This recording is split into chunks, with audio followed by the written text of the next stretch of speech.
Kejaksaan Tinggi Aceh memasukkan pemilik Yalsa Butik Safrizal ke dalam daftar pencarian orang. Kejati juga mengajukan pemilik investasi bodong tersebut dalam daftar pencegahan orang berpergian ke luar negeri.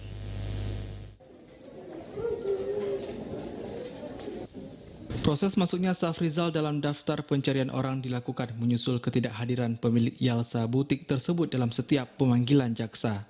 Pemanggilan dilakukan sesuai putusan Mahkamah Agung yang memvonis Safrizal bersalah. Menurut pelaksana tugas Kasipenkum Kejati Aceh, pasca keluarnya putusan Mahkamah Agung, tim jaksa penuntut umum telah 3 kali melakukan pemanggilan terhadap Safrizal. Begitupun suami dari Siti Hilmi Amrullah yang juga terdakwa dalam kasus yang sama ini dinilai tidak kooperatif.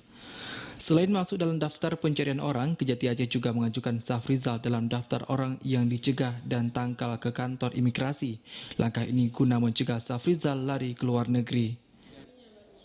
Saat ini kita ambil langkah-langkah, salah satu melakukan cekal khususnya ke imigrasi agar membatasi ruang gerak yang bersangkutan untuk bepergian ke luar negeri.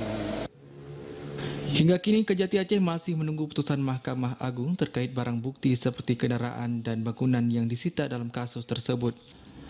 Pasalnya dalam putusannya, Mahkamah Agung memasukkan seluruh barang bukti dalam berkas kasus Siti Hilmi Amrullah yang merupakan istri Safrizal. Seperti diketahui, tim jaksa Kejati Aceh melakukan kasasi ke Mahkamah Agung setelah pasangan suami istri tersebut dinyatakan bebas di Pengadilan Negeri Banda Aceh.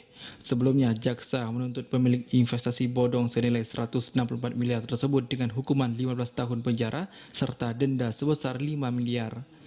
Sementara itu dalam putusannya, Mahkamah Agung menyatakan Safrizal bersalah dan dihukum 12 tahun penjara serta denda sebesar 5 miliar serta pidana pengganti 6 bulan penjara jika tak sanggup membayar denda. Dari Banda Aceh, Arman Konadi, TVRI melaporkan.